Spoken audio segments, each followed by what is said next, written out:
Selamat datang di Krisna Bacot Bola.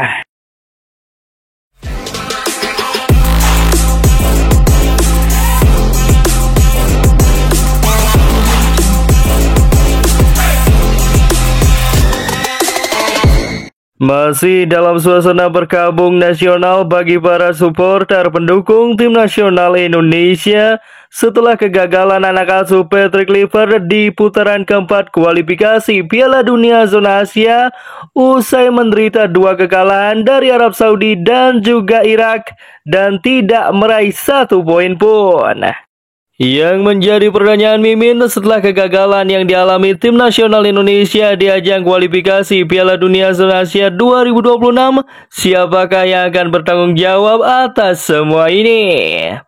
Untuk membantu menjawab pertanyaan tersebut, mungkin ulasan Mimin kali ini akan sedikit membantu.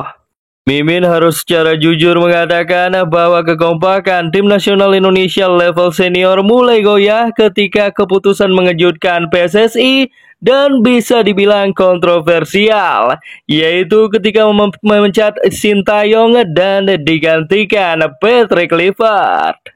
Perlu diingat bahwa pemecatan tersebut bahkan terjadi setelah Sintayong berhasil memberikan kemenangan terhadap tim nasional Indonesia melawan Arab Saudi dengan skor 2-0 di Gelora Bung Karno lewat 2 gol yang diciptakan Marcelino Ferdinand. Pemecatan Sintayong tersebut tidak hanya mengejutkan masyarakat bola Indonesia, akan tetapi Sintayong sendiri mengaku terkejut dengan pemecatan yang dilakukan oleh PSSI terhadap dirinya yang hanya dalam tempo 6 jam langsung menunjuk pengganti, yaitu Patrick Kluivert.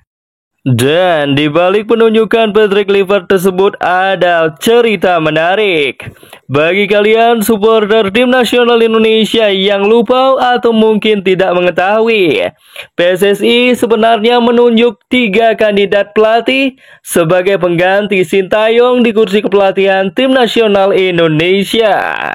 Dan anehnya interview tersebut dilakukan pada saat hari Natal.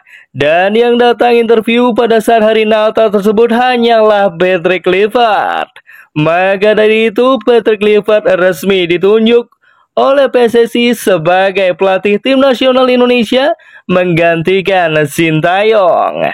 Jika Mimin tidak salah, pada saat PSSI mengumumkan pemecatan Sintayong melalui Ketua Umum Bapak Erick Thohir, ia pun mengatakan bahwa langkah ini diambil untuk memperbesar peluang tim nasional Indonesia melaju ke putaran final Piala Dunia. Itu kurang lebih pesan yang disampaikan Erick Thohir, maka langkah pemecatan Sintayong harus diambil.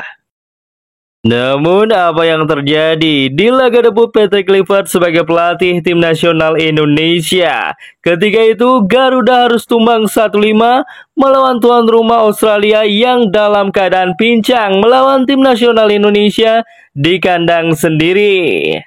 Jika tidak ada tabungan 6 poin yang didapatkan tim nasional Indonesia di era Sintayong, Mimin yakin Patrick Kluivert tidak akan mampu membawa tim nasional Indonesia bahkan hanya untuk lolos ke putaran keempat kualifikasi Piala Dunia Zona Asia 2026. Memang benar, secara jumlah poin Patrick Kluivert juga mendapatkan 6 poin di putaran ketiga dengan jumlah laga lebih sedikit dibandingkan dengan Sintayong yang juga mendapatkan 6 poin dengan jumlah laga yang lebih banyak di putaran ketiga. Tapi lihat lawan-lawan yang sudah dihadapi tim nasional Indonesia di era Sintayong dibandingkan lawan-lawan yang dihadapi tim nasional Indonesia di era Patrick Kluivert di putaran ketiga. Buat kalian supporter tim nasional Indonesia yang mungkin lupa statistik Sintayong di putaran ketiga, Mimin sekedar mengingatkan, Sintayong menahan imbang Arab Saudi dengan skor 1-1 di kandangnya sendiri di Arab Saudi pertama. Di laga kedua, Sintayong kembali menahan imbang Australia di GBK dengan skor 0-0.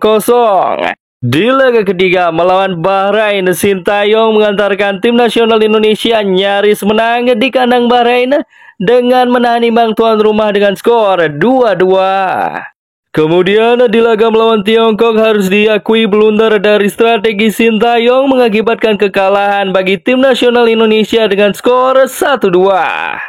Dan di Jakarta menghadapi Jepang dengan skuad terbaiknya saat itu, Sintayong bersama tim nasional Indonesia hanya kebobolan 4 gol.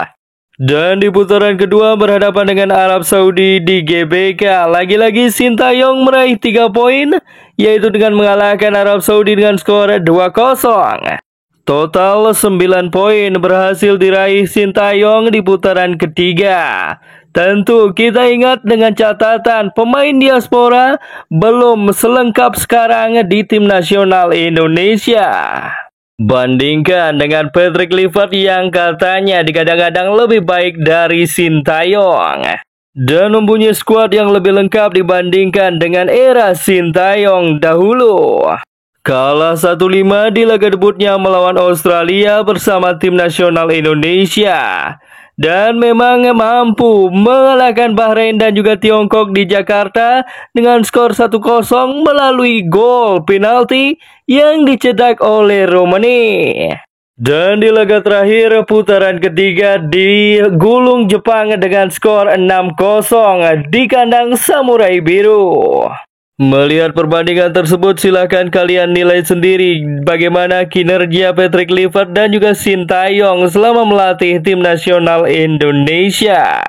Dan jika seandainya tim nasional Indonesia ditangani oleh Sintayong dan gagal juga di putaran keempat, Mimin lebih memilih gagal tim nasional Indonesia di bawah asuhan Sintayong dibandingkan di era Patrick Kluivert seperti sekarang.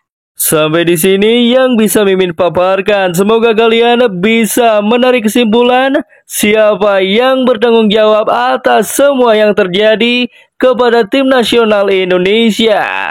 Tuliskan pendapat kalian di kolom komentar. Jangan lupa like, share, subscribe, dan nyalakan tombol loncengnya agar bisa mendapatkan notifikasi terbaru dari channel ini.